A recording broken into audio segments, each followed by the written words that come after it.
Hi, I'm Buck, your personal tour guide to the Federal Reserve. I'm here to introduce you to one of the most complex but effective institutions in the United States. But don't worry, I'll explain it all in plain English. Just beside me is a roadmap of where we're going. Together, we'll walk through the Federal Reserve System, literally. And along the way, I'll show you just what goes on around here and why it's important. By the end of this tour, you too will be able to explain the Federal Reserve in plain English.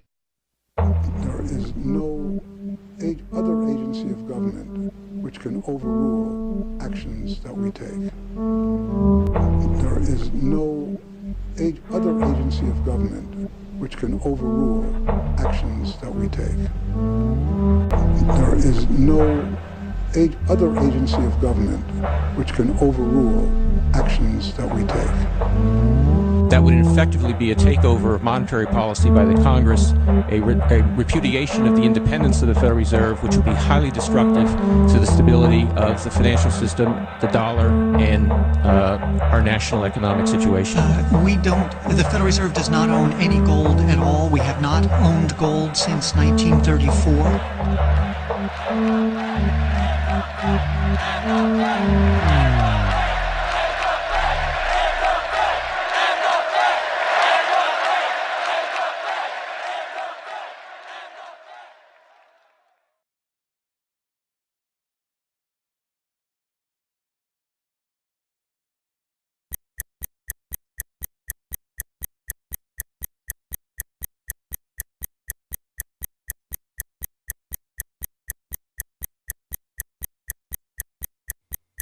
All our lives, we've been told that economics is boring. It's dull. It's not worth the time it takes to understand it. And all our lives, we've been lied to.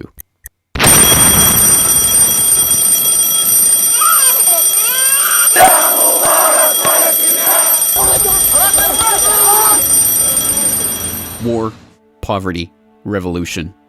They all hinge on economics, and economics all rests on one key concept. Money. Money. It is the economic water in which we live our lives. We even call it currency.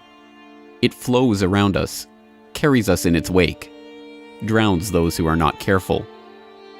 We use it every day, in nearly every transaction we conduct. We spend our lives working for it, worrying about it, saving it, spending it, pinching it. It defines our social status. It compromises our morals.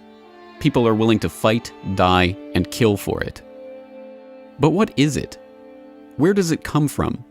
How is it created? Who controls it? It is a remarkable fact that, given its central importance in our lives, not one person in 100 could answer such basic questions about money as these. So if you were planning a family, you'd want to know where babies come from. Yeah. And this is a lot about banking. So let me ask you, where does money come from? Where does the money come from? Where does any money? The government prints it. Just print it off. Where does money come from? How is new money created? By labor.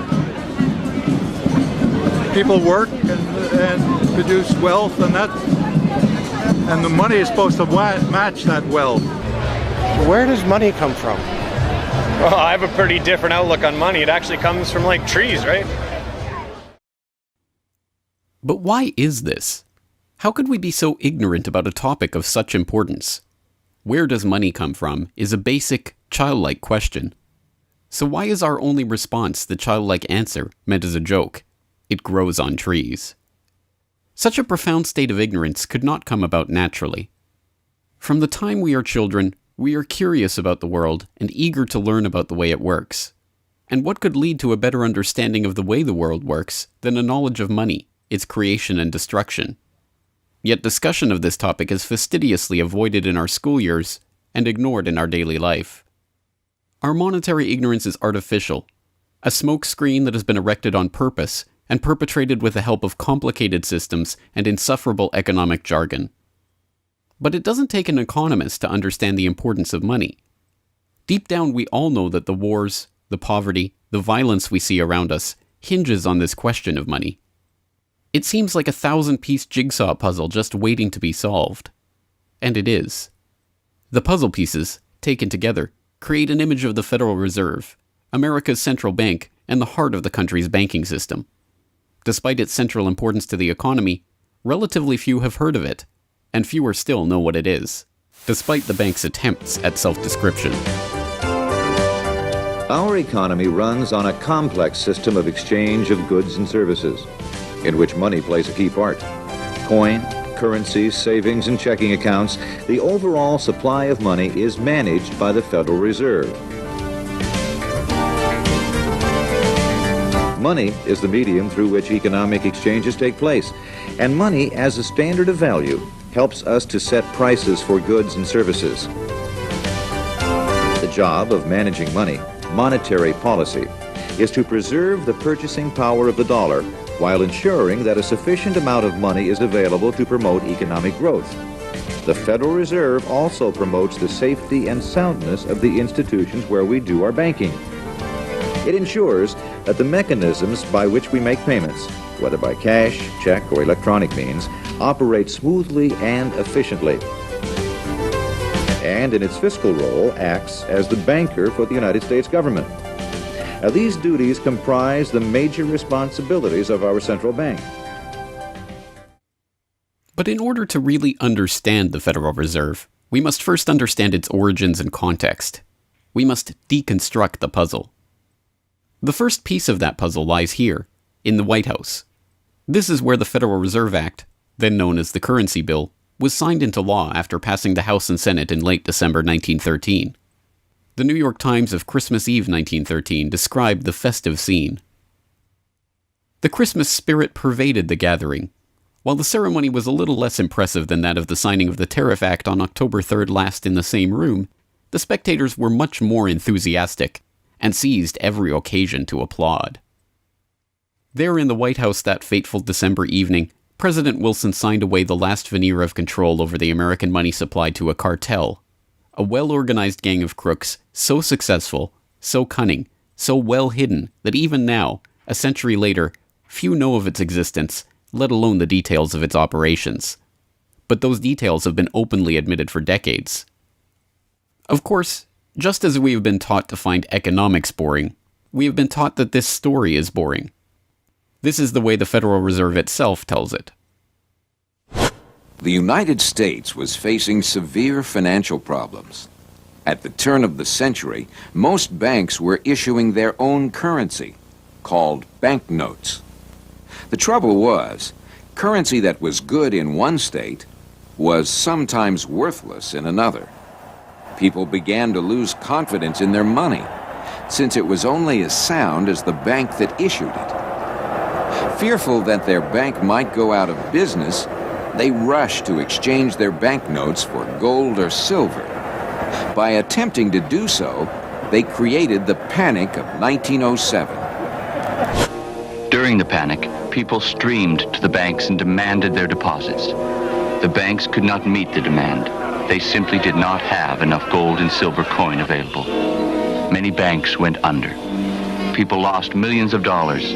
Businesses suffered, unemployment rose, and the stability of our economic system was again threatened. Well, this couldn't go on.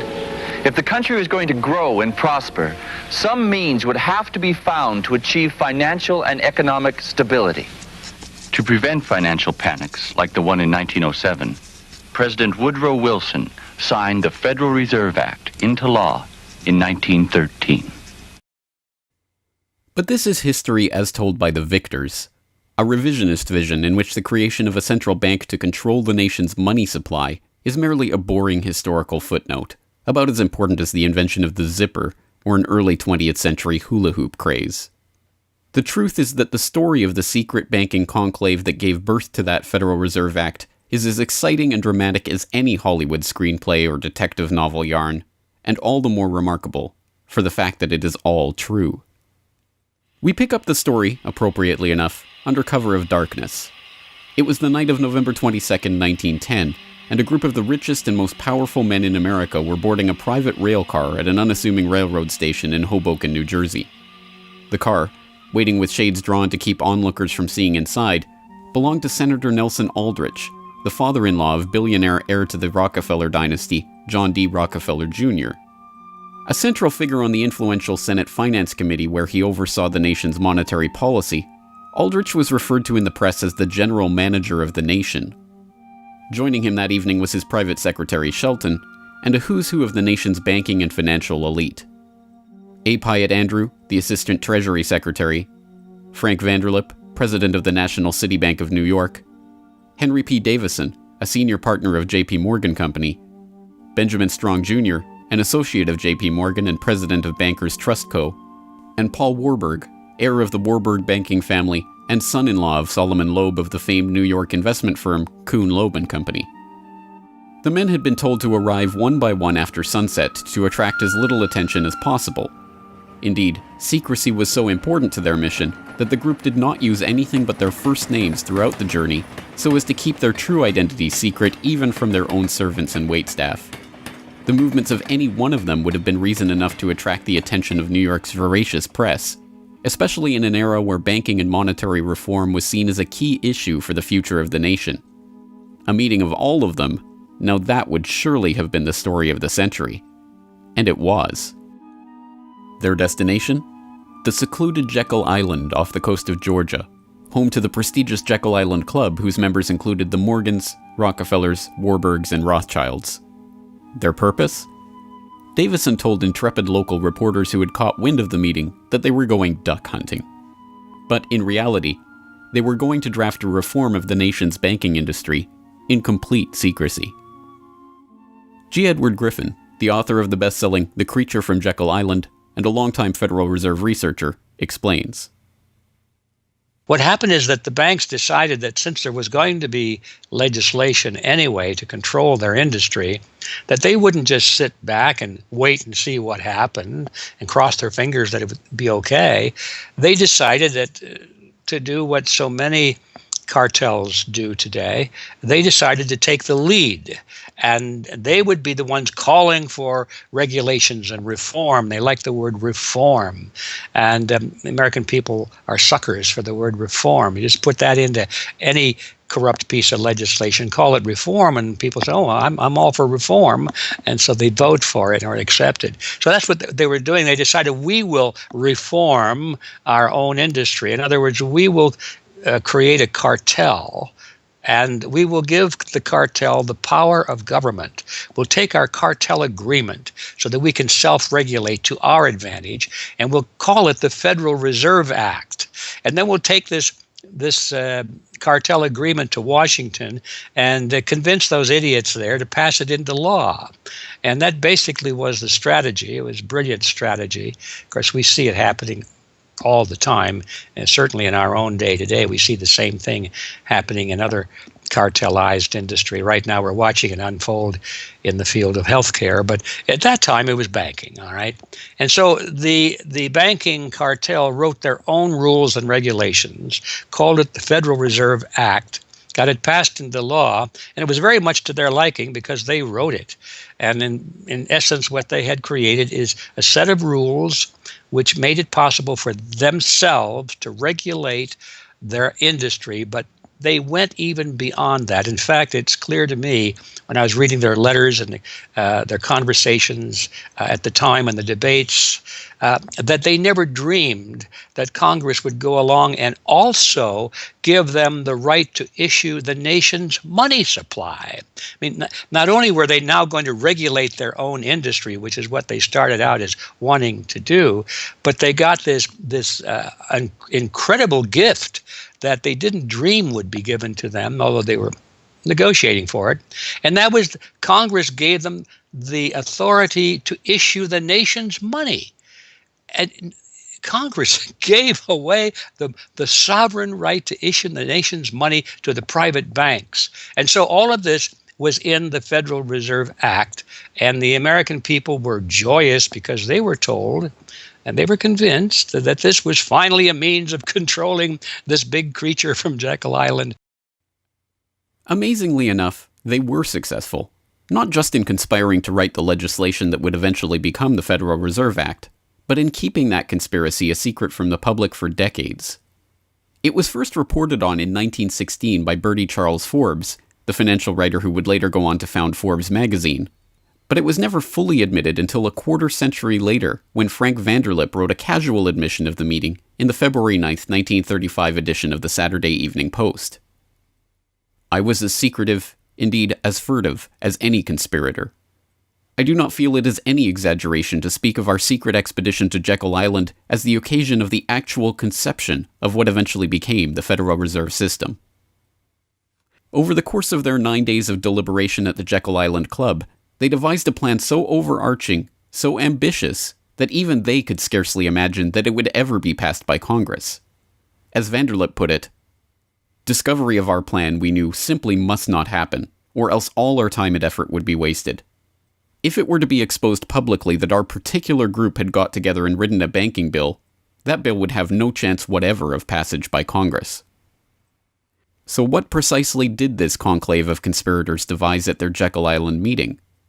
A plan for a central banking system to be owned by the banks themselves, a system which would organize the nation's banks into a private cartel that would have sole control over the money supply itself. At the end of their 9-day meeting, the bankers and financiers went back to their respective offices content in what they had accomplished. The details of the plan changed between its 1910 drafting and the eventual passage of the Federal Reserve Act, but the essential ideas were there. But ultimately, this scene on Jekyll Island, too, is just one piece of a larger puzzle. And like any other puzzle piece, it has to be seen in its wider context for the bigger picture to become visible. To understand the other pieces of the puzzle and their importance in the creation of the Federal Reserve, we have to travel backward in time. The story begins in late 17th century Europe. The 9 Years' War is raging across the continent as Louis XIV of France finds himself pitted against much of the rest of the continent over his territorial and dynastic claims. King William III of England, devastated by a stunning naval defeat, commits his court to rebuilding the English navy. There's only one problem: money.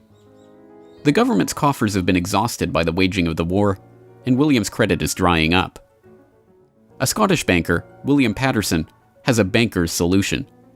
A proposal to form a company to lend £1 million to the government at 6% plus $5,000 management fee, with the right of note issue. By 1694, the idea has been slightly revised, a £1.2 million loan at 8% plus $4,000 for management expenses. But it goes ahead. The magnanimously titled Bank of England is created. The name is a carefully constructed lie, designed to make the bank appear to be a government entity. But it is not. It is a private bank owned by private shareholders for their private profit, with a charter from the king that allows them to print the public's money out of thin air and lend it to the crown.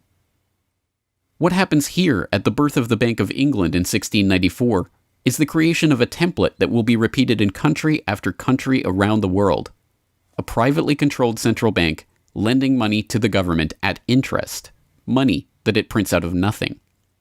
And the jewel in the crown for the international bankers that creates this system is the future economic powerhouse of the world, the United States.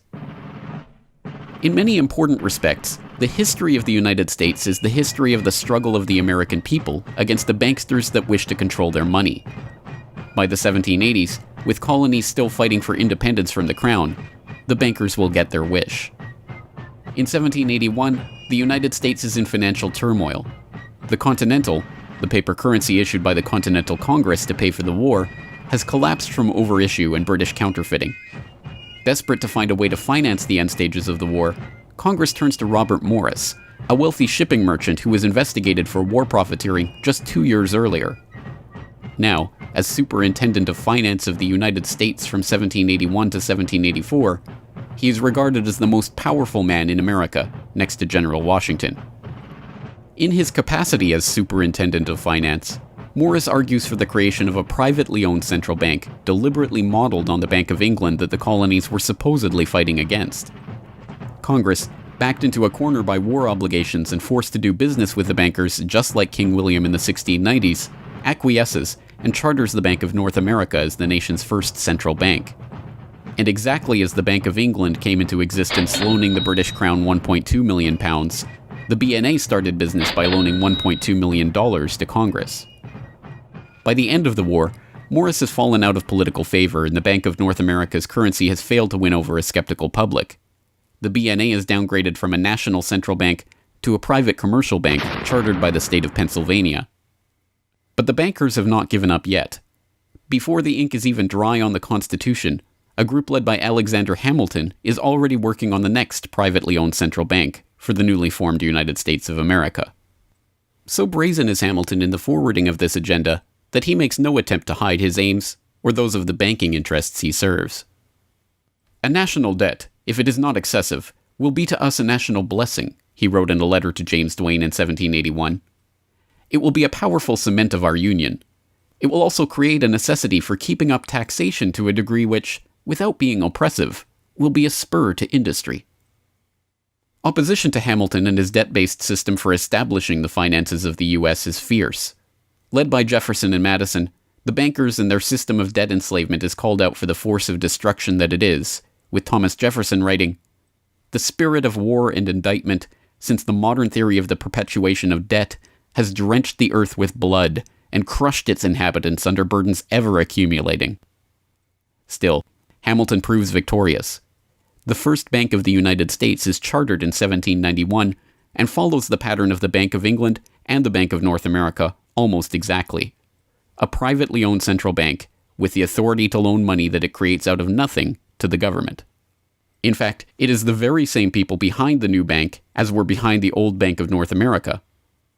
It was Alexander Hamilton, Robert Morris's former aide, who first proposed Morris for the position of financial superintendent, and the director of the old Bank of North America, Thomas Willing, is brought in to serve as the first director of the First Bank of the United States. Meet the new banking bosses, same as the old banking bosses. In the first 5 years of the bank's existence, the U.S. government borrows $8.2 million from the bank, and prices rise 72%. By 1795, when Hamilton leaves office, the incoming Treasury Secretary announces that the government needs even more money and sells off the government's meager 20% share in the bank, making it a fully private corporation.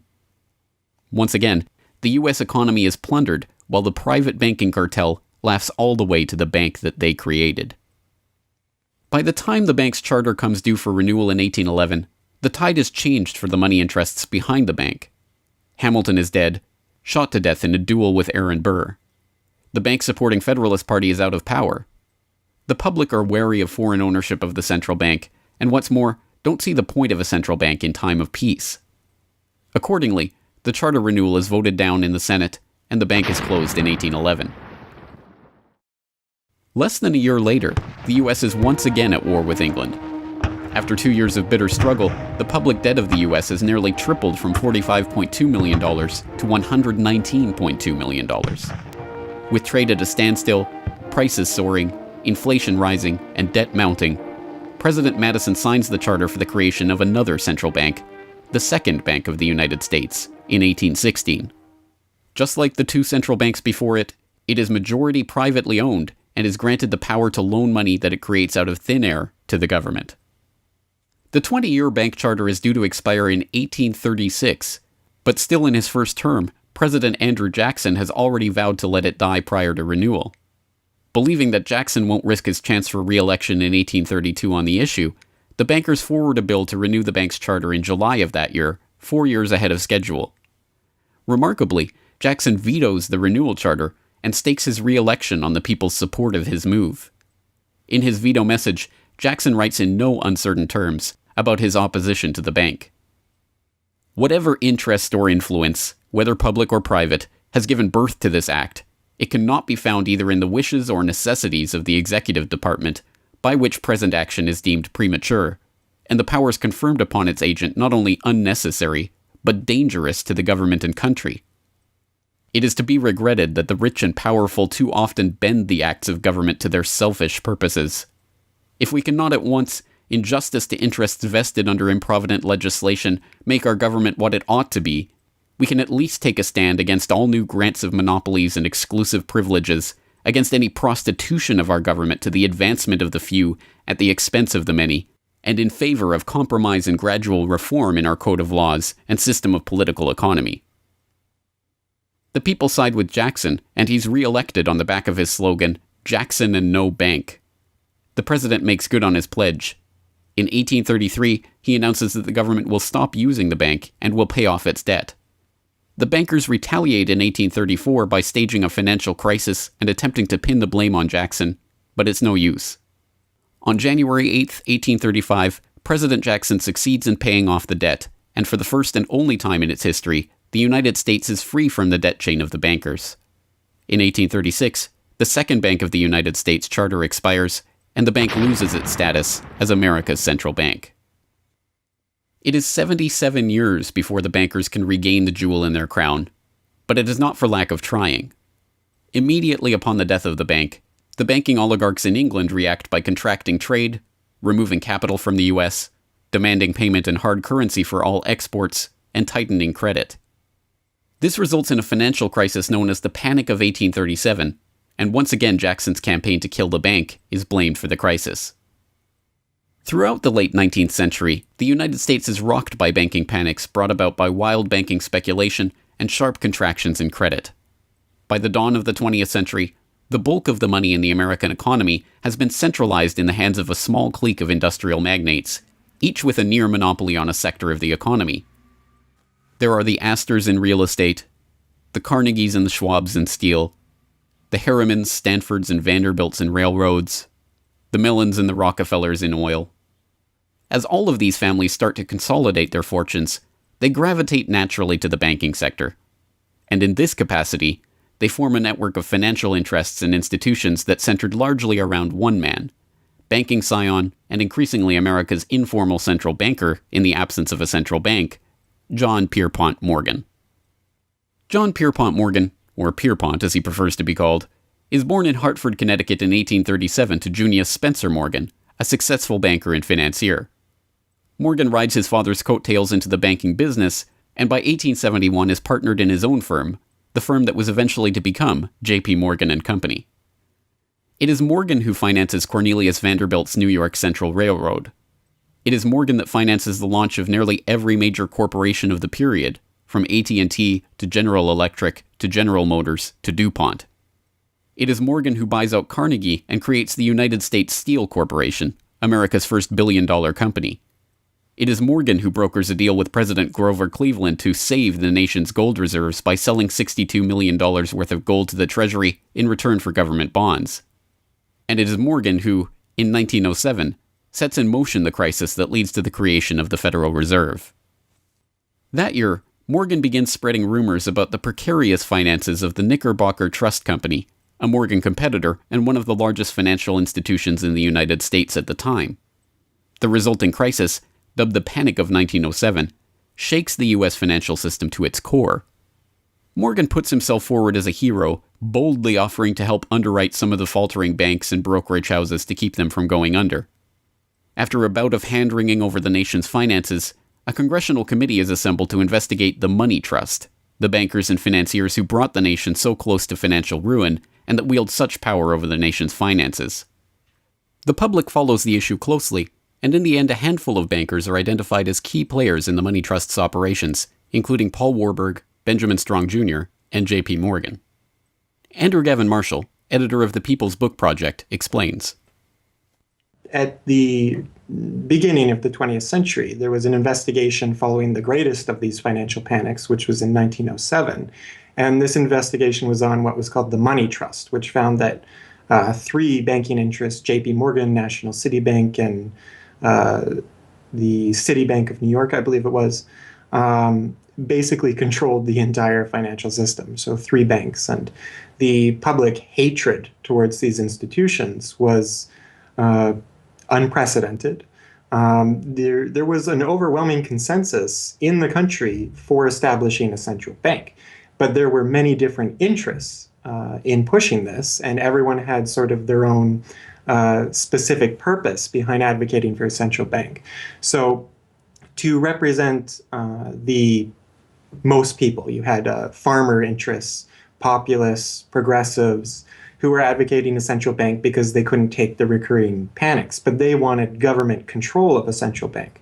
They wanted it to be exclusively under the public control because they despised and feared the New York banks as wielding too much influence. So for them, a central bank would be a way to curb the power of these private financial interests.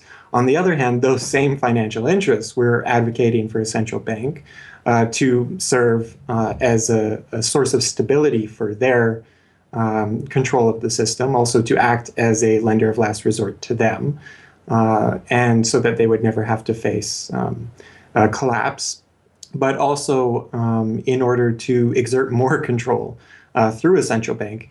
The private New York banking community wanted a central bank under the exclusive control of them. There's a shocker. So you had all these various different interests which converged. Of course, the most influential happened to be the New York financial houses, which were more aligned with European financial houses than they were with any other element in American society. The main individual behind the founding of the Federal Reserve was Paul Warburg, who was a partner with Kuhn, Loeb and Company, European banking house. His brothers were prominent bankers in Germany at that time, and he had, of course, close connections with every major financial and really big industrial firm in the United States, and most of those existing in Europe. And he was discussing all these ideas with his fellow compatriots in advocating for a central bank. In 1910, Warburg got the support of a senator named Senator Aldrich, whose family later married into the Rockefeller family.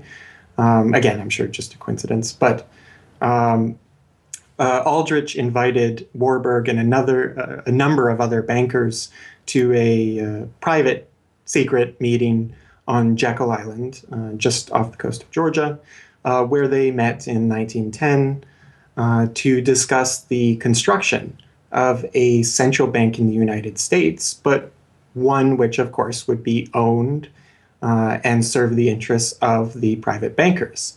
Aldrich then, in 1911, presented this as the Aldrich Plan or the Aldrich Bill in the U.S. Congress, and it was actually voted out. The public, suspicious of Senator Aldrich's banking connections, ultimately reject the Jekyll Island Cabal's Aldrich Plan. The Cabal does not give up, however. They simply revise and rename their plan, giving it a new public face, that of Senator Robert Owen and Representative Carter Glass. In the end, the money trust that was behind the Panic of 1907 uses the public's own outrage against them to complete their consolidation of control over the banking system. The newly retitled Federal Reserve Act is signed into law on December 23, 1913, and the Fed begins operations the next year.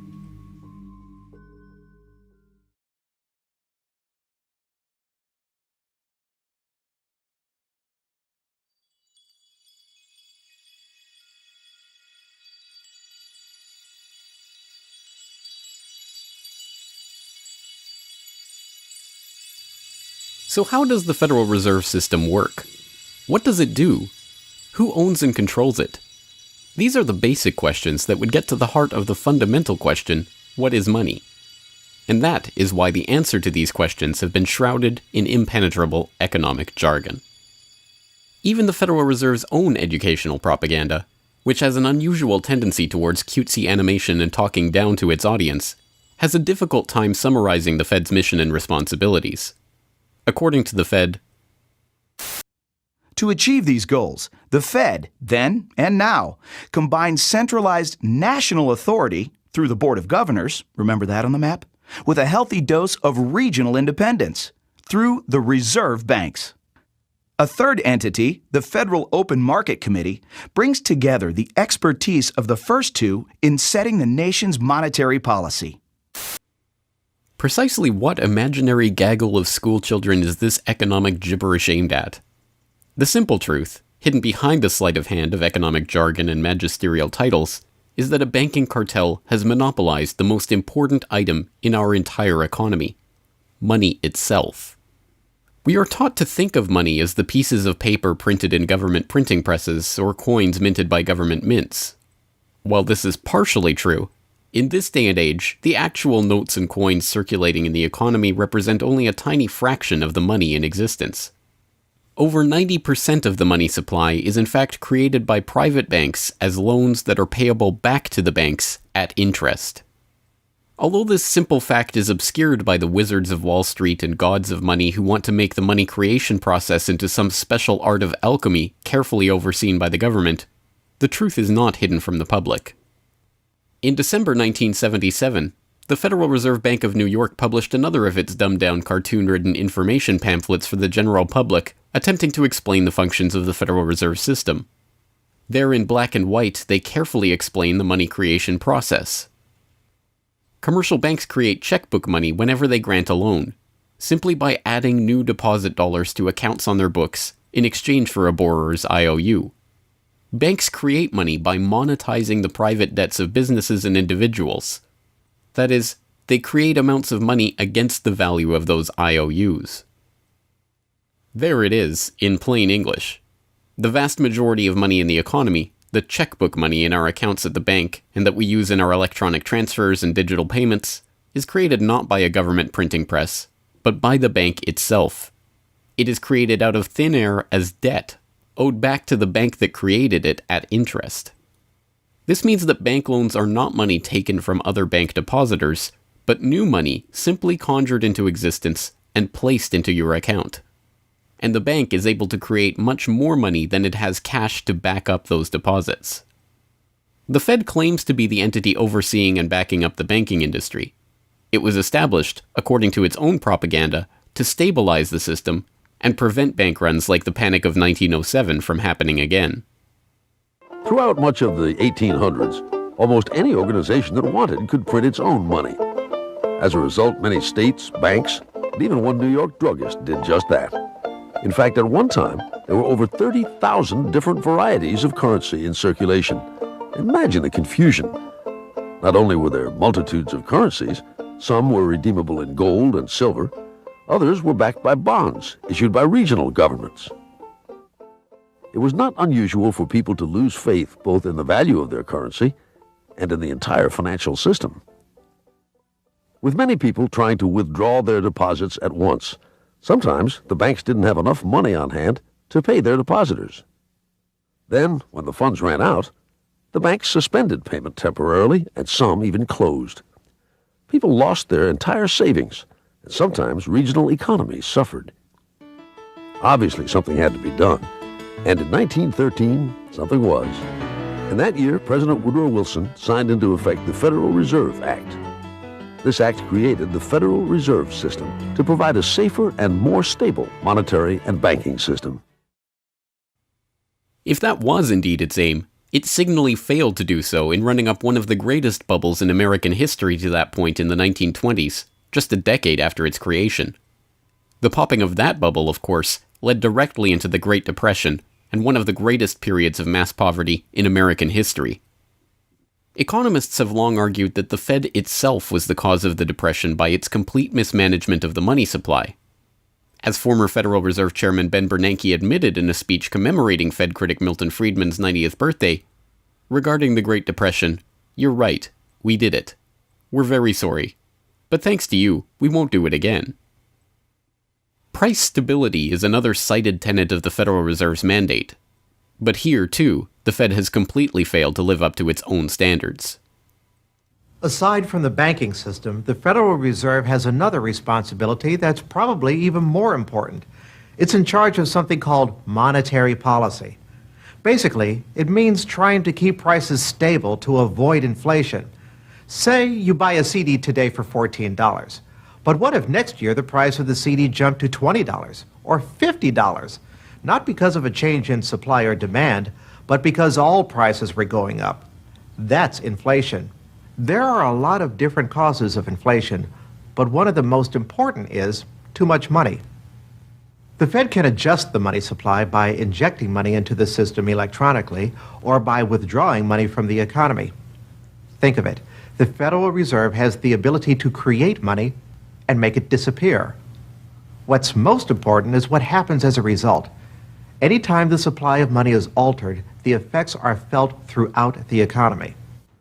The Fed's methods have changed over time to take advantage of the latest computers and electronics, but its mission remains the same: to aim for stable prices, full employment, and a growing economy. 100 years ago, in 1913, the Fed was created, and we've marked it with a vertical line there. Consumer prices now are about 30 times higher than they were when the Fed was created in 1913.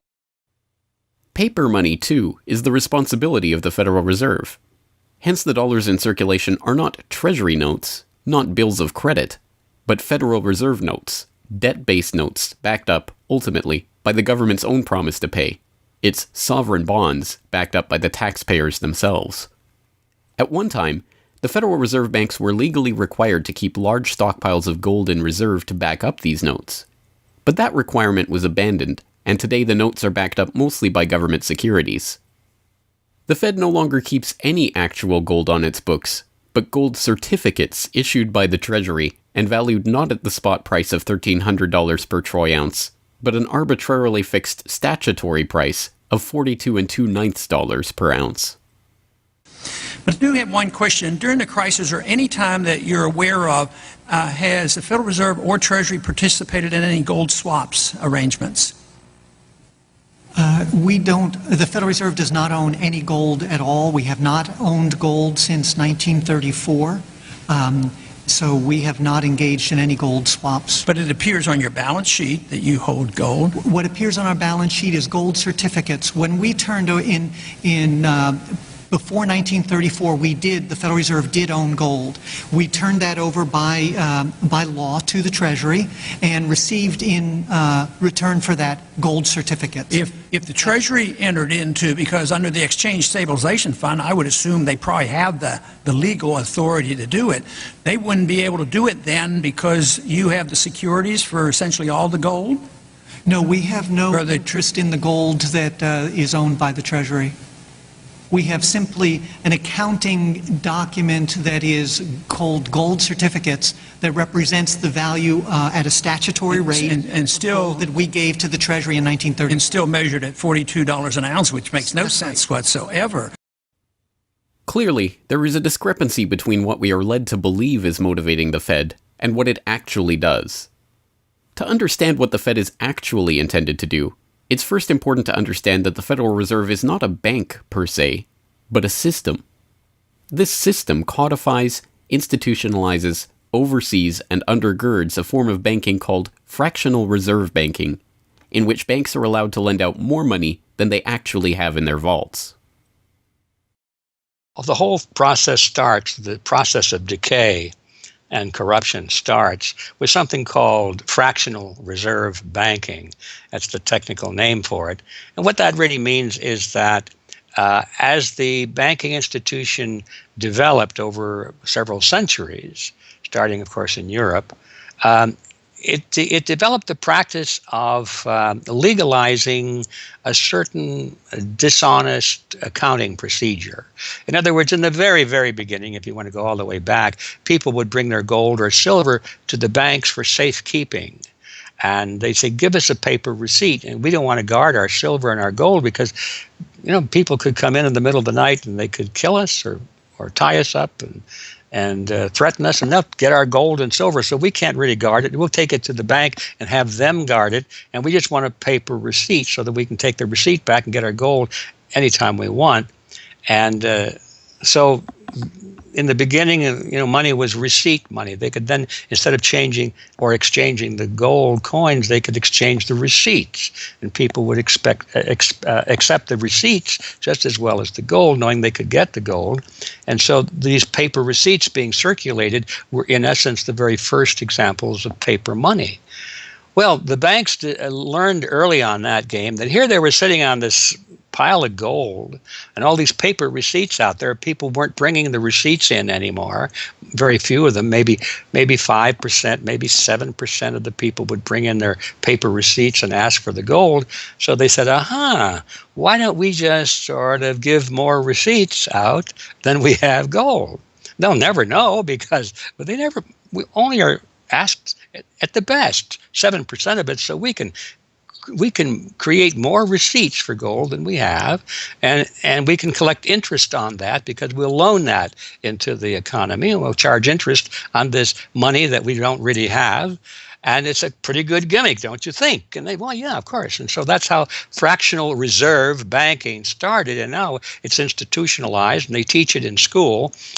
No one ever questions the integrity of it or the ethics of it. They say, well, that's the way banking works. And isn't it wonderful that we now have this flexible currency and we have prosperity and all of this sort of thing? So it all starts with this concept of fractional reserve banking. And the trouble is with that is it works most of the time, but every once in a while, there are a few ripples that come along that are a little bit bigger than the other ripples, and maybe one of them is a wave, and more than 7% will come in and ask for their gold. Maybe 20% will come in, or 30%. And well, now the banks are embarrassed because the fraud is exposed. They say, well, we don't have your gold. What do you mean you don't have my gold? I gave it to you and put it on deposit, and you said you'd safeguard it. Well, we don't have it. We loaned it out. So then the word gets out, and everybody and their uncle comes and lines up for their gold. And of course, they don't have it, and the banks are closed. They have bank holidays, and the banks are embarrassed. They go out of business. People lose their savings, and you have these terrible banking crashes that were ricocheting all around the world prior to this time. And that's what caused the concern. One of the things that caused the concern of the American people, they didn't want that anymore. They wanted to put a stop to that. And that was the whole purpose, supposedly, of the Federal Reserve System, was to put a stop to that. But since the people who designed the plan to put a stop to it were the very ones who were doing it in the first place, you can not be surprised that their solution was not a very good one insofar as the American people were concerned. Their solution was to expand it. Not to control it, but to expand it. See, prior to that time, this little game of fractional reserve banking was localized at the state level. Each state was doing its own little fractional reserve banking system. Each state, in essence, had its own Federal Reserve. Central banks were authorized by state law to do this sort of thing, and that was causing all this problem. And so the Federal Reserve came along and said, well, no, we're not going to do this at the state level anymore because look at all the problem it's causing. We're going to consolidate it all together, and we're going to do it at the national level. The key to this system, of course, is who controls this incredible power to regulate the economy by setting reserve requirements and targeting interest rates. The answer to this question, too, has been deliberately obscured. The Federal Reserve System is a deliberately confusing mishmash of public and private interests, reserve banks, boards and committees, centralized in Washington and spread out across the United States. So you have the Federal Reserve Board in Washington, appointed by the president. That's the only part of this system that is directly dependent upon the government for input. That's the federal part, that the government, the president specifically, gets to choose a few select governors. The 12 regional banks, the most influential of which is the Federal Reserve Bank of New York, essentially based in Wall Street to represent Wall Street, is representative of the major Wall Street banks who own shares in the private, not federal, but private Federal Reserve Bank of New York. All the other regional banks are also private banks. They vary according to how much influence they wield, but the Kansas City Fed is influential, the St. Louis Fed, the Dallas Fed. But the New York Fed is really the center of this system. And precisely because it represents the Wall Street banks who appoint the leadership of the New York Fed. So the New York Fed has a lot of public power, but no public accountability. It has no oversight. It does not answer to Congress the way that the chairman of the Federal Reserve Board of Governors does. And even then, the chairman of the Fed, of the Federal Reserve Board, who is appointed by the president, does not answer to the president. He does not answer to Congress. He goes to Congress to testify, but the policy that they set is independent. So they have no input from the government. The government can't tell them what to do, legally speaking. And of course, they don't. Do you think it would cause problems for the Fed or for the economy if that legislation was to pass? My concern about the legislation is that if the GAO is auditing not only the operational aspects of our programs and the details of the programs, but is making judgments about our policy decisions that would effectively be a takeover of monetary policy by the Congress, a repudiation of the independence of the Federal Reserve, which would be highly destructive to the stability of the financial system, the dollar, and our national economic situation. The Federal Open Market Committee is responsible for setting interest rates. Now, this committee, which is enormously powerful, has as its membership the governor and vice chair of the Federal Reserve Board. But the Federal Open Market Committee, most of the membership is the presidents of the regional Federal Reserve banks representing private interests. So they have significant input into setting the interest rates. Interest rates are not set by a public body, they're set by private financial and corporate interests. And that's whose interests they serve, of course. The reason that the Federal Reserve goes to such great lengths to make its organizational structure as confusing as possible is to cover up the massive conflicts of interest that are at the heart of the system. The fact is that the Federal Reserve System is comprised of a board of governors, 12 regional banks, and an open market committee. The privately owned member banks of each Federal Reserve Bank vote on the majority of the Reserve Bank's directors, and the directors vote on members to serve on the Federal Open Market Committee, which determines monetary policy. What's more, Wall Street is given a prime seat at the table, with tradition holding that the president of the powerful New York Federal Reserve Bank be given the vice chairmanship of the FOMC and be made a permanent committee member. In effect, the private banks are the key determinants in the composition of the FOMC, which regulates the entire economy. According to the Fed, its monetary policy decisions do not have to be approved by the president or anyone else in the executive or legislative branches of government, it does not receive funding appropriated by the Congress, and the terms of the members of the Board of Governors span multiple presidential and congressional terms. Or, in the words of Alan Greenspan, what is the proper relationship, what should be the proper relationship between a chairman of the Fed and a president of the United States?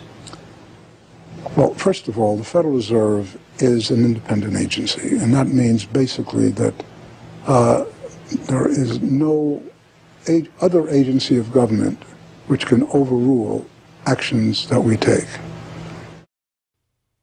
The Fed goes on in its self-mythologization to state that it is not a private, profit-making institution. This characterization is dishonest at best, and an outright lie at worst. The regional banks are themselves private corporations, as noted in a 1928 Supreme Court ruling. Instrumentalities like the national banks or the Federal Reserve Banks, in which there are private interests, are not departments of the government. They are private corporations in which the government has an interest. This point is even admitted by the Federal Reserve's own senior counsel.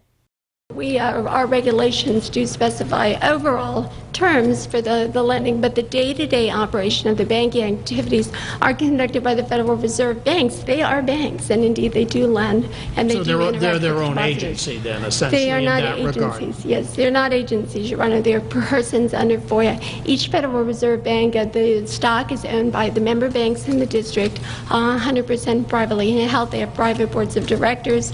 Majority of those boards are appointed by the independent banks, private banks in the district. They are not agencies. These private corporations issue shares that are held by the member banks that make up the system, making the banks the ultimate owners of the Federal Reserve Banks. Although the Fed's profits are returned to the Treasury each year, the member banks' shares of the Fed do earn them a 6% dividend.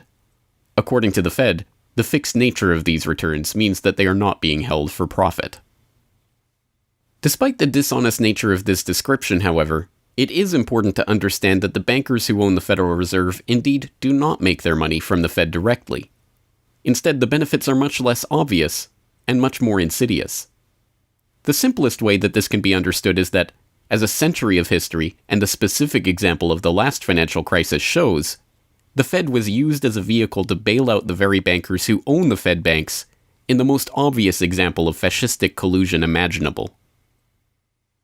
A handful of financial institutions have enriched themselves as a result of institutional speculation on a large scale as well as manipulation of the market. And secondly, what they have done is that they have then gone to their governments and said, well, we are now in a very difficult situation and you need to give us money so that we can retain the stability of the financial system. And who actually lends the money or brokers the public debt? The same financial institutions which are the recipients of the bailout. Okay, and so what you have is a circular process. It's a diabolical process. You're lending money. You're not lending money. You're handing money to the large financial institutions, and then this is leading up to a mounting public debt in the trillions. Okay. And then you say to the financial institutions, we need to establish a new set of treasury bills and government bonds, etc., which of course are sold to the public, but they are always brokered through the financial institutions, which establish their viability and so on and so forth. And the financial institutions will probably buy part of this public debt. So that in effect what the government is doing is financing its own indebtedness through the bailouts.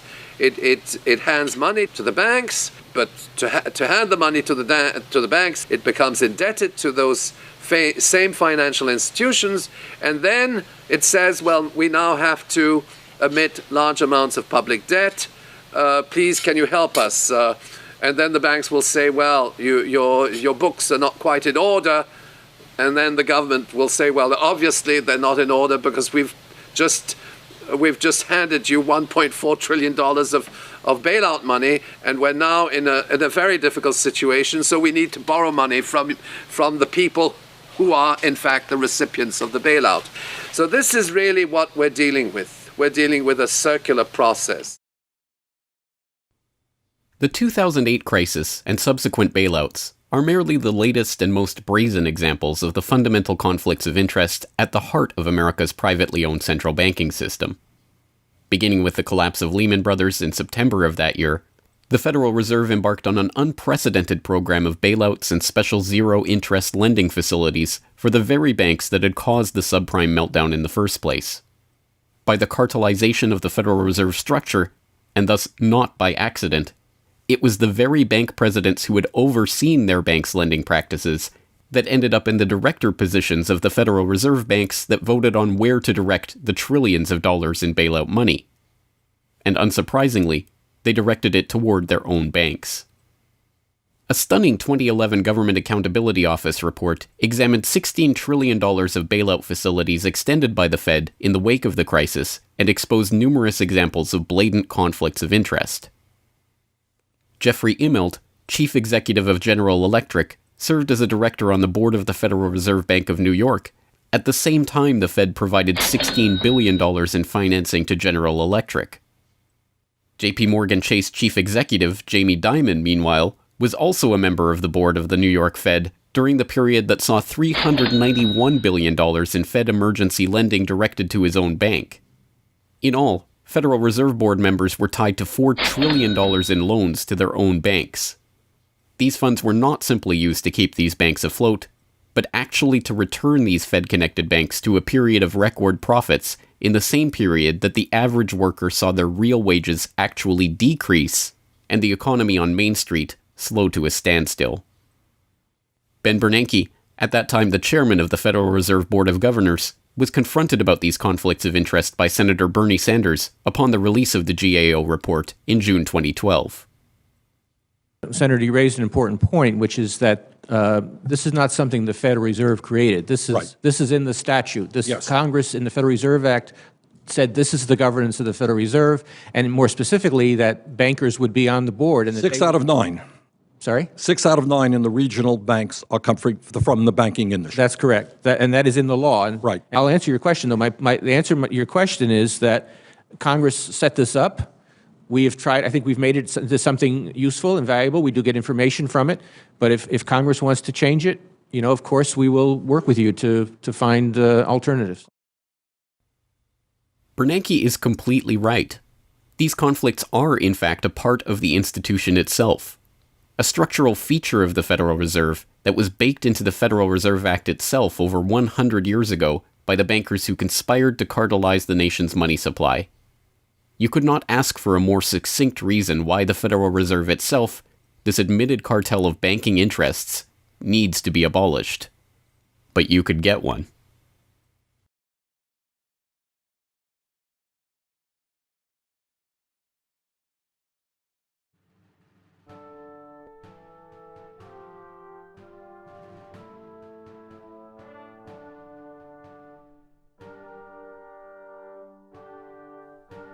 We now know that for centuries, the people of the United States have been at war with the international banking oligarchs. That war was lost, seemingly for good, in 1913 with the creation of the Federal Reserve. With the passage of the Federal Reserve Act, President Woodrow Wilson consigned the American population to a century in which the money supply itself has depended on the whims of the banking cabal.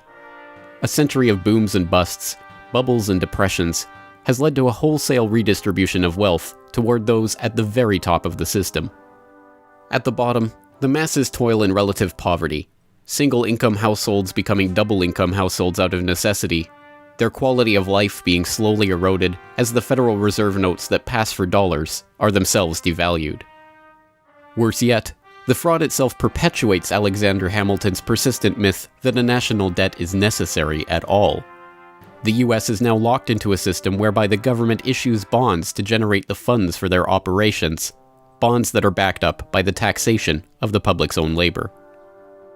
The perpetrators of this fraud, meanwhile, remain in the shadows, largely ignored by a general public that could instantly recognize the latest Hollywood heartthrob or pop idol, but have no clue what the head of Goldman Sachs or the New York Fed does, let alone who they are. This cabal bear allegiance to no nationality, no philosophy or creed, no code of ethics. They are not even motivated by greed, but power. The power that the control of the money supply inevitably brings with it. After a person has all the money in the world that you could possibly use to buy anything you want, what's left to capture your imagination? And the answer, of course, is power. Power over people. Now, money is power over people, but there's another power over people as well, and that is the political power, the social power. And I think this has now become the dominant driving force of these people. They've already got the money. They've got it locked down. Now they're striving for this new world order, as their name for it. They want all of the world into one political unit, which they dominate, not only with money, but with military and psychological means and education and media and propaganda. They want total control over every human on the planet. And by golly, they're moving pretty rapidly in that direction. It did not take long for this lust for power to rear its head. In 1921, just 7 years after the Fed began operations, the same J.P. Morgan-connected banking elite that founded the Federal Reserve incorporated an organization called the Council on Foreign Relations with the goal of taking over the foreign policy apparatus of the United States, including the State Department. In this quest, it was remarkably successful. Although there are only about 4,000 members in the organization today, its membership has included 21 Secretaries of Defense, 18 Treasury Secretaries, 18 Secretaries of State, 16 CIA directors, and many other high-ranking government officials, military officers, business elite, and, of course, bankers. The first director of the CFR was John W. Davis, J.P. Morgan's personal lawyer and a millionaire in his own right. Together with its sister organizations in Britain and elsewhere around the world, these groups would work together toward what they called a New World Order of total financial and political control directed by the bankers themselves. As Carroll Quigley, noted Georgetown historian and mentor of Bill Clinton, wrote in his 1966 work, Tragedy and Hope, A History of the World in Our Time, the powers of financial capitalism had a far-reaching aim, nothing less than to create a world system of financial control in private hands, able to dominate the political system of each country and the economy of the world as a whole. This system was to be controlled in a feudalist fashion by the central banks of the world acting in concert, by secret agreements arrived at in frequent private meetings and conferences. The apex of the system was to be the Bank for International Settlements in Basel, Switzerland, a private bank owned and controlled by the world's central banks, which were themselves private corporations. This is why the bankers and their partners in government and business conspired to bring about the 2008 crisis. Not for the pursuit of money, but power. In the same way the bankers used the panic of 1907 to consolidate their control over the money supply, they hope to use the 2008 crisis and subsequent panics, which they themselves have created, to consolidate their political control. The International Summit for the Global Financial Crisis has been expanded from G7 to G20 because the leading 7 developed countries cannot solve the crisis alone. This expanded meeting raises the question whether a new global financial system will be created. So is this some sort of new world order, which Gordon Brown kind of alluded to? British Prime Minister Gordon Brown has described the quote-unquote guiding principles to be addressed at the summit. They are transparency, sound banking, responsibility, integrity, and get this, global governance, unquote. I think a new world order is emerging, and with it the foundations of a new and progressive era of international cooperation. The inevitable conclusion, one that flows necessarily from the true understanding of this situation, is that the Federal Reserve System needs to be consigned to the dustbin of history. After a century of enslavement, it is time for the American public to finally throw off the bankers' debt chains. If there was ever a point in human history to start questioning alternatives, this would be it. And to think that where we are and simply say, oh, well, this is the best of our options. How many of the best options lead to self-destruction? Doesn't sound like a best option. I think that with a world of 7 billion people, we can probably come up with something better than a system in which a few thousand people benefit so much at the expense of everything else on this world, and at the expense of the potential for the future of mankind. They're leveraging our future. And so long as we accept this way of thinking, so long as we accept these institutions as having dominance, that's the direction we'll be going.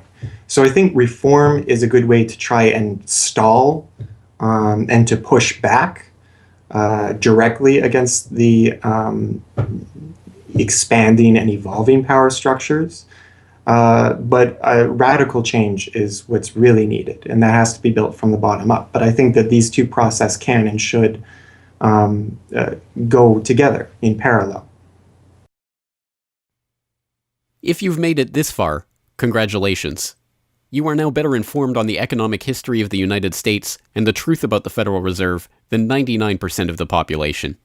If you do nothing else, then just working to get those around you educated on this information alone will have a profound effect. Once they learn of the scam, many are motivated to do something about it, and they, in turn, inform others. This is the viral nature of suppressed truth, and it is the reason that more people are aware of and energized by the issue of the Federal Reserve and the nature of money than ever before. Perhaps even more amazingly, this movement is spreading to other parts of the globe.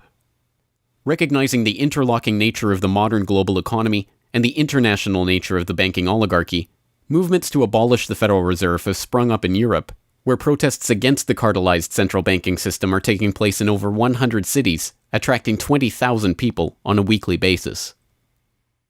I started this movement because I realized that the Federal Reserve Act, in my opinion, is one of the most worst laws in the whole world. So a private banking company is lending America the money, and in my opinion, America is not any more democratic. The Federal Reserve tells the government what to do, and that's a problem. It's a very big problem, especially in the US. Why is it a global issue, and why are people doing it here in Germany? Because when you realize that this finance system, it's a global system. You have to go to the really beginning of the system. And in my opinion, it's also the World Bank and the International Fund of Currencies and stuff like this. But at the beginning of all this is a law from 1913. Woodrow Wilson signed it. And this is the beginning of all this hardcore capitalism we are suffering right now from. And the only way to stop this is maybe to break this law. But what if the burgeoning movement to end the Fed is successful? What system do people propose as the answer? There have been several proposals along different lines by various researchers. Some argue for a return to America's colonial roots of debt-free money issued by state-run banks, pointing to the Bank of North Dakota as one already functioning, successful model of this approach. We've had two banking systems ever since the 1860s, with the state bank system and the federal bank system. And the federal bank system are the big Wall Street banks, particularly. They dominate the federal system. So they're taking over right now. I mean, in California, we don't even have any local banks where I am. They're now, we had two, and I had accounts in both of them, and they're now, one of them is Chase Bank, and the other is U.S. Bank. So they're both big Wall Street banks now. They've been taken over. So if you can it's the local banks that have an interest in serving the local business. The big banks have no interest in making loans to local business. It's too risky. Why should they bother? They've got this virtually free money they can get from the Fed and from each other, and it's much more lucrative to them either to speculate in commodities or other things abroad, or what works very well for them is to buy long-term government bonds at 3%, because these have no capital requirement. The capital requirement for government bonds are zero. So they can buy all of those that they want. Whereas if they buy, let's say, mortgages, or if they make loans for mortgages, or they make loans to businesses, then they have to worry about their capital requirement. And as soon as they've used up all their capital, in other words, $8 of capital will get you $100 of loans, then they can't make any more loans. They have to wait for 30 years till those loans get paid off. So what they do, if they do buy mortgages, is sell them off to investors. And so that was the whole mortgage-backed securities scam that we've seen. They had no motivation to make sure that these borrowers were actually sound borrowers. They just wanted to make a sale, so they sold the stuff to the unwary investors who might be somebody in Iceland or Sweden or pension funds. Yeah, so that didn't work out so well. So a state bank with the partnering with the local banks can provide the capital, can help them with capital. In North Dakota, the state bank guarantees the loans of the local banks, allowing them to make much bigger loans than they could otherwise. And the state bank provides liquidity to the small banks. That's why the small banks, the local banks, aren't making loans to small business right now, because they don't know that they can get money from the other banks as needed. The way banking works is they make the loan first. If you have credit lines to many different businesses, and if they all hit up their credit lines at once, you're going to run out of money. So you don't dare do that unless you know that you can get short-term loans from the other banks. And what's happening right now, even though there's $1.6 trillion in excess reserves sitting on the books of the big banks, they're not available to the little banks. And the reason is because the Fed is paying 0.25% interest on those reserves. So the banks have no incentive to lend them to the little banks. Why let go of them when you can make just as much keeping them, and then you still have your reserves, and you can use them as collateral to buy bonds or something that'll make you more money. So the whole system is messed up. And in North Dakota, the Bank of North Dakota provides the liquidity for these local banks. Others advocate a decentralized system of alternative and competing currencies that greatly reduce or even eliminate altogether the need for a central bank. Well, 22 years ago in Ithaca, New York, I noticed that a lot of people, friends particularly, had skills and time that were not being employed or respected by the prevailing economy. And while we had much desire to create things and trade them with each other, and many services we could provide to each other. We didn't have the money. So, since I have a background in graphic design, journalism, and arrogance, I went to my computer and designed paper money for Ithaca, New York. Designed pretty colorful money, with pictures of children, waterfalls, and trolley cars, and denominated in hours of labor. 1 hour note, half hour, quarter, eighth hour note, 2 hour note, and then began to issue to each of the pioneer traders who had agreed to be listed in the directory a specific starter amount. And the game began. An hour has been worth an hour of basic labor, or $10 US, which at that time, 20 years ago, was double the minimum wage. People who usually expect more than $10 per hour of their service can charge multiple hours per hour, but the denomination puts between us as residents of our community that reminder that we are fellow citizens, not merely winners or losers scrambling for dollars. And it introduces us to each other on the basis of these skills and services that we have, that we are more proud to provide for each other than often is the case with a conventional job, just the stuff we have to do to get the money to pay the bills. So through that trading process, that more intimate scale process within the community, we're more easily able to become friends and lovers and political allies. It's an inspiring story, and tell people about how much money has circulated through this community. I mean, it's important for people to understand just how successful this has been. Because we're not a computer system, we don't have a specific volume of trading recorded, but by the grapevine, by phone surveys, and over the years watching the money move, we were able to guess very reliably at several $1 million equivalent of this money has transacted over those years, making loans without charging interest up to $30,000 value, which is the fundamental monetary revolution in our system. Then as well, making grants of the money to over 100 community organizations. Some argue for currencies whose mathematical nature prevent them from being merely conjured into existence whenever a federal government wants to wage another war of aggression or forge another link in the seemingly endless train of governmental tyranny and abuse. What people have to understand about Bitcoin is that it's a completely decentralized network. There's no central server, there's no controlling company, there's no office. It's just free software that anyone can download and start running on their computer anywhere in the world. And that the Bitcoins themselves can be transferred to or from anyone anywhere in the world. And it's impossible for any bank or government or entity to block you from sending or receiving those Bitcoins.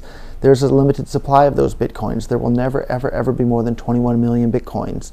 And so because, like everything, the price is set based on supply and demand, because the supply of Bitcoins is limited and the demand is increasing as more and more people start to use them and more websites start to accept them, the price of Bitcoins in terms of dollars is going to have to increase even a lot more than the $500 per Bitcoin that it is today. Are there any drawbacks at all to the idea of using a cryptocurrency? If you're part of the current power elite that can just print money at will to spend on whatever you feel like, then yeah, the world switching over to Bitcoin is probably not going to benefit you. But if you're one of the normal people that aren't working for the Federal Reserve or any central bank that's printing money to pay to your friends and that sort of thing, then a Bitcoin world is a wonderful thing for you. Sound money, cryptocurrencies, state banks, LETS programs, self-issued credit. These and many other solutions have all been proposed, and many of them are in use in different localities today.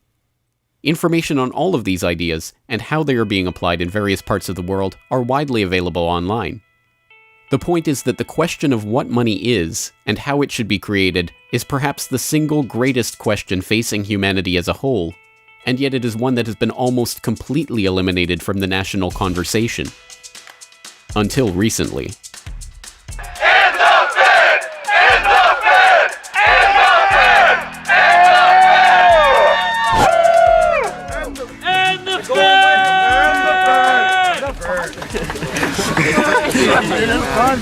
not even real paper. What the hell? We need some hands here. And the Fed! And the Fed! And the Fed!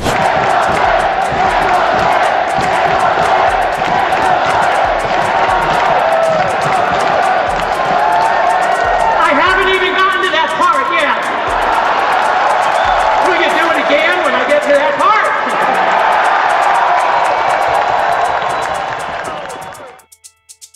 And so the rest of the story is now in our hands. Once we understand the scam that has taken place, the gradual consolidation of wealth and power in the hands of an elite few banking oligarchs, and the growing impoverishment of the masses, all in the name of banking funny money created out of nothing and loaned to the public at interest, we can choose to get active or to do nothing at all. For those who choose to get active, there are some steps that you can take to help change the course of the system. First, follow the links and resources from the transcript of this documentary at corbettreport.com/Federal Reserve to familiarize yourself with the history, the connections, and the functions of the Federal Reserve System. If you can't explain this material to yourself, then you will never be able to teach it to others. Secondly, begin reaching out to others to bring them up to speed on the issue. It can be as simple as broaching this conversation in the Monday morning water cooler talk, or passing out a copy of this documentary, or sending out links to this information to your email list. Insert this topic into your conversations. When people start talking about the national debt, or the state of the economy, or other political talking points, get them to question the roots of these issues, and why there is a national debt at all. Thirdly, when you are able to find or create a group of like-minded people in your area who are engaged with the issue, start a study group on the issue and its solutions. The study group can help source alternative or complementary currencies in the local area, or, if none exist already, the group can form the basis for a community of local businesses and customers who are willing to start experimenting with ways to wean themselves off of the Federal Reserve notes. Fourthly, use the resources at CorbettReport.com, including the Federal Reserve information flyer, or hold DVD screenings to attract interest in your group and draw others into studying the true nature of the monetary system. The work of building up an alternative to the current system can seem daunting, even at times overwhelming. But it is important to keep in mind that the Federal Reserve System that seems so monolithic today has only been around for 1 century. Central banks have been defeated in America before, and they can be defeated again. The question of how we decide to change this system is not rhetorical. It will either be answered by an informed, engaged, active population working together to create viable alternatives and to dismantle the current system, or it will be answered by the same banking oligarchy that has been controlling the money supply, and indeed the lifeblood of the country, for generations. Now, 1 century after the creation of the Federal Reserve System, we have a choice to make. Whether the next century, like the one before it, will be a century of enslavement, or, transformed by the actions and choices that we make in the light of this knowledge, a century of empowerment.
Hello, this is James Corbett of CorbettReport.com, the writer, producer, director, narrator, and just about everything else you can imagine with regards to the documentary that you just finished watching, Century of Enslavement, The History of the Federal Reserve. As I mentioned towards the end of that documentary, if you've made it this far, then you are now better informed about the Federal Reserve, its origins, what it is, how it functions, and why it must be opposed than 99% of the general public. And if you've made it this far, then you are obviously one of the very few who is very eager and motivated to join the rising tide of free humanity that is seeking to throw off the debt chains of the banksters in the United States and around the world. And if you are so motivated, then I have some treats for you. I have some resources that I'd like to direct you to. As I mentioned again towards the end of that documentary, there are some resources up at CorbettReport.com that I hope will help you in your quest to better inform yourself and better inform others about the Federal Reserve System. Because once again, if you can't explain this to yourself, then how could you ever hope to explain it to anyone else? So I think the first quest that we must all engage in is to improve our own understanding of the Federal Reserve System and how it functions, and then to spread that information to others. And on that note, once again, if you go to CorbettReport.com, you'll be able to find, first and foremost, this documentary itself is, of course, 100% freely available online, which you would know because you're watching this right now. So, of course, there will be links to the YouTube version of this documentary or the downloadable MP4 version on my website. There's also audio MP3 files available for download. All of those, again, freely open to the public, and I do encourage you to send them out to others if you do find it to be a valuable resource yourself. And once you're there at CorbettReport.com, you'll find not only the documentary itself, but also a transcript of the documentary, complete with hyperlinks to all of the source documents, videos, articles, all of the information that was used to compile this documentary. So I hope that will be a valuable resource, again, for people who are looking to put this information together in a way that makes sense in their own head, and so that they can see where all of this information is coming from, much of it sourcing from the Federal Reserve itself. So I hope that the hyperlinked transcript will be valuable to people out there who are seeking to broaden their understanding of these topics. And you will also find there a news information pamphlet that I have put together with the help of Mike Krentz of MikeKrentz.com, a graphic designer who's helped me out a lot behind the scenes on the website. As you can tell from the graphics on this documentary, I'm not a graphic designer myself by trade or by training. So I certainly do appreciate Mike's help in putting this information pamphlet together. And this is just a few points that have been addressed in this video, informational points about the Federal Reserve, what it is, and some interesting little teasers to get people interested in this information. You can download and print this off from CorbettReport.com and use it however you like, handing it out to people on the street, using it as a discussion point if you hold a DVD screening, if you want to just post it up in public areas, only where allowed by law, of course. Once again, this is freely available for download and for you to print out and to use to help spread information about the Federal Reserve System. And it's available both in color and black and white and should print nicely onto standard 8.5 by 11 letter size paper. So that will all be up there at the website, along with, of course, an actual DVD version of this documentary. Once again, if you do find this information useful, then I hope you will try to spread it to others. There are a lot of people who prefer the online link, but there will be some people who you cannot reach online. For those people, and for yourself, if you so desire, here is a physical hard copy that you can order from CorbettReport.com for 2,000 Japanese yen. That's about 20 Federal Reserve notes. Because unfortunately, we are trapped in this debt-based bankster-led system, so we do all require these pieces of paper in order to put a roof over our head and food on the table, myself included. So your support is obviously greatly appreciated. And for that 2,000 Japanese yen, about 20 Federal Reserve notes, you'll receive this documentary. Disc 1 containing the documentary itself. Disc 2, the full 1-hour interview with G. Edward Griffin. So I think, again, a valuable resource for people who are looking for more information about the Federal Reserve. So that's available at CorbettReport.com, along with all of this that we've talked about here, the information pamphlet, the hyperlink transcript, all of the various formats this is available in.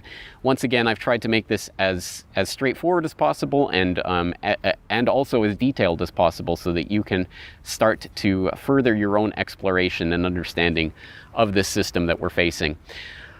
Once again, Of course, any way that you choose to get this information out to others is greatly appreciated, but if you do want to send the Corbett Report links around, the best one to use is corbettreport.com/Federal Reserve. That will have the documentary in the YouTube format, it will have the downloadable MP3 and MP4 formats, it will have the transcript, it will have the downloadable information pamphlet, and it will also have a link to buy the DVD. So all of that will be there at corbettreport.com/Federal Reserve.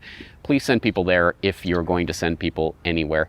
So once again, I really do salute you for taking time out of your busy day, out of your schedule, to devote yourself to watching and learning and understanding this material, and to helping spread this information and awareness to others, because it is only together that we will ever be able to form the movement that will ultimately turn the tide against the banksters and defeat the Federal Reserve and all of the similarly privately controlled central banks all around the world.